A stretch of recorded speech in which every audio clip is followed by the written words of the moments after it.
Look at this. It spreads across I-70. The problem behind this are going to be the winds. They're going to be so intense. That's why that blizzard warning is in place. So let's go ahead and take a look at the weekend, right? Because we're looking ahead to Wednesday, but we've got the weekend coming up. It's nice and close. It's just, we can almost taste it, right? It's coming up so soon. So this is your forecast today. There's that snow, and you'll notice the rain in the northeast. But once we get to tomorrow, it's a different story that we're going to be concerned about.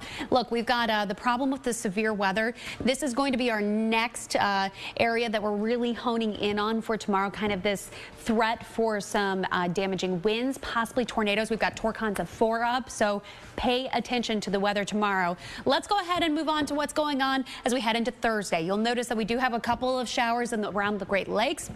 And the northeast, once again, you've got some showers in the forecast, so you're not getting much of a break this week. You'll notice on Friday, though, great looking forecast from almost the entire country, and that goes into your Saturday. Yeah, we do have a little bit of rain, a little bit of snow as those winds blow off of the lakes, but I tell you what, this is pretty much a winning forecast. From 61 degrees in Denver to 59 in Chicago to 58 in Atlanta, and these glorious little sunshines.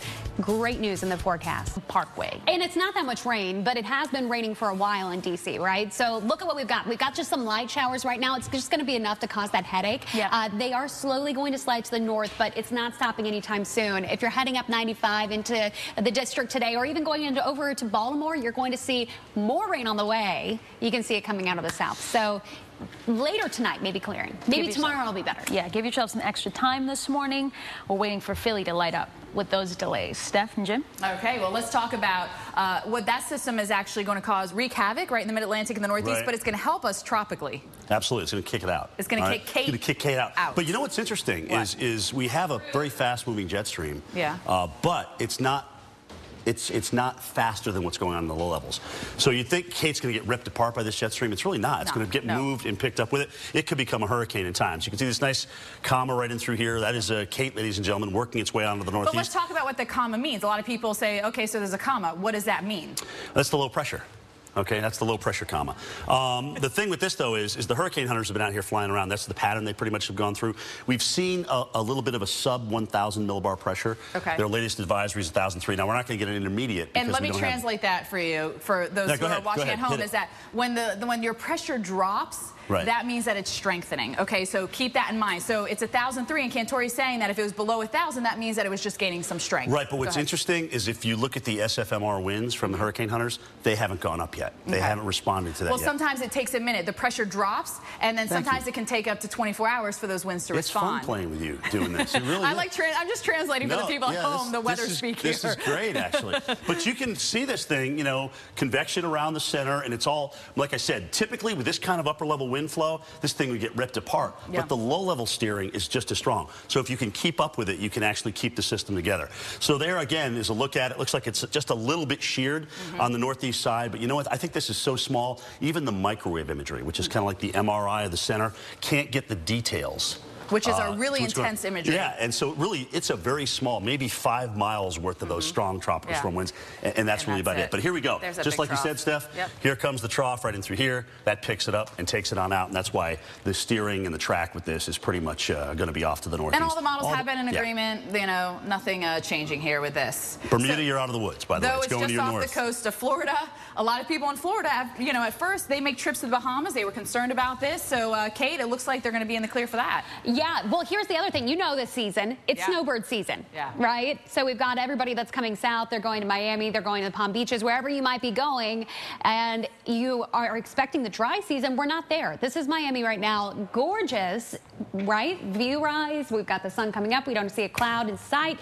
The problem is whenever you get to the afternoon, you could see some thunderstorms still. It just feels like the wet season still. Typically by this time of year, you're sitting in your blissful winter haven in South Florida. Not the case right now. 76 degrees currently in Miami. Key West, 78 degrees. this morning. So you can only imagine the heat that'll start getting cranked up this afternoon. Now, your average low in Miami should be 69 degrees. This is where we're sitting at the overnight low temperatures in the 70s. It has been days of it. It doesn't look to change anytime soon. You would think you're in the dry season, but you're just not. That's true. That's true. It's just because it's been so quiet in the tropics. Right. Yeah, exactly. In the southeast, we were in the 40s with the clouds and the rain. So I know this is a lot to take in this early in the hour, but you know I got you, boo. Don't you worry. Here's what's happening right now. This is our water vapor imagery. Where you see the red, this is dry air. This is why we are seeing improving conditions into the southeast.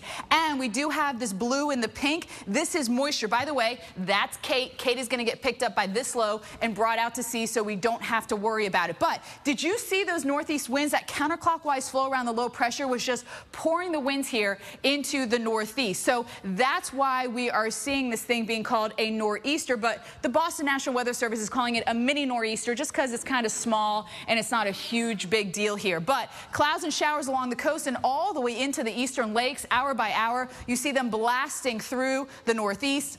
New England, we get into this mini nor'easter as we head a little bit later in the day. But here are those winds. Look at them. They're coming from the northeast, all right? Counterclockwise flow around a low. They are going to be 10, 15, 20 miles an hour. There's actually a wind advisory for the Cape here. We could see gusts up to 50 miles an hour. Also gale warning for parts of the northeast coast too because of these stronger winds. That is going to cause issues with travel. Anaritis and Kate will have that coming up. Into Boston, we will see those showers into the afternoon hour. And Cantori, which arm is it? Is it your right arm or your left arm when you're talking about the Cape? It's the left arm, right? That one. It's the left arm. Because if you talk to someone from Massachusetts, they're like, oh, I'm from here, or the elbow on the Cape, just like... so Chatham, and then Provincetown up top. There you go. All right.